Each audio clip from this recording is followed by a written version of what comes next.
So now that we've buttered you up, you know, what is it that, if you were pitching you at something like this, what would you say, what would you do? Okay, I agree with Cherry, and knowing your media.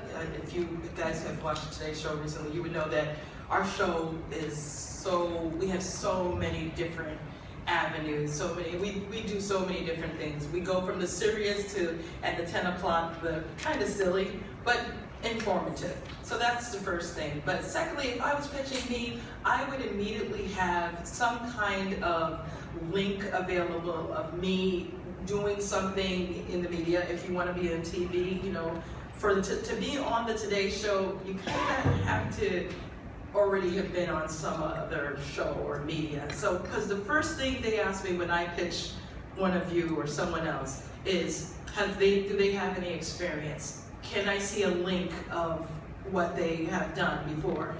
And you know, having a website is good, and if you can't go that far, the link is a really good tool to get in somebody's hands immediately, so they can see what you look like, what you sound like on the air.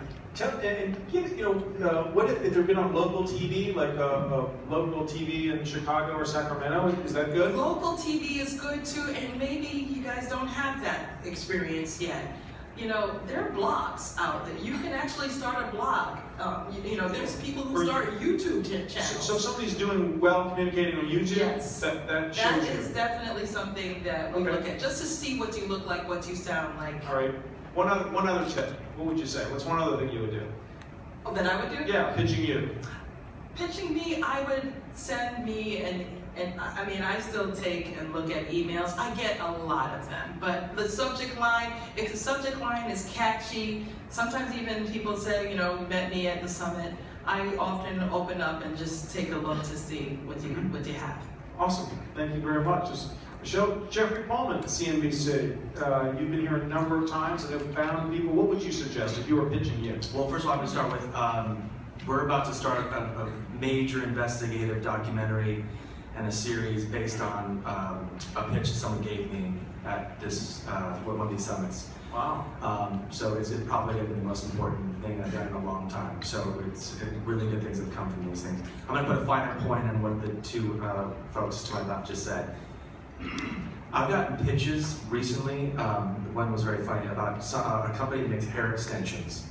I work at CNBC, I run the investigative unit. If you Google me, in about 20 seconds you're going to know who I am and what I do. So really just research, it's very simple to figure out. So that's one, so that's what we're talking about. So know your audience. So you would Google you? Of course, of course. And you'd be amazing, you know, I had a meeting with someone, you know, the person I ushered into this meeting, introduced them to someone else in the media. We talked about, you know, the Twitter feed that the person has, you know, the blog that they've written, reference those things because, you know, our egos are very fragile. We're in the media. We like, you know, the praise you can heap upon us is a good thing. It just, but more importantly, and joking aside, it proves that you know what you're doing. It means that you've done your research, you're not messing around. So that's one thing. The other thing is know what your product is, who you are, what you can give us, what's special about what you have to say. Do you have access to information? Do you have access to you know, some sort of business or some sort of insight or some new product? Make sure you know what it is that's special about you that makes you stand out from everyone else, because we do get hundreds, if not thousands, of pitches on a weekly basis. That's great. So wonderful. Let's go to Joelle Dawson from the Wendy Williams Show. I will take your hair extension pitch.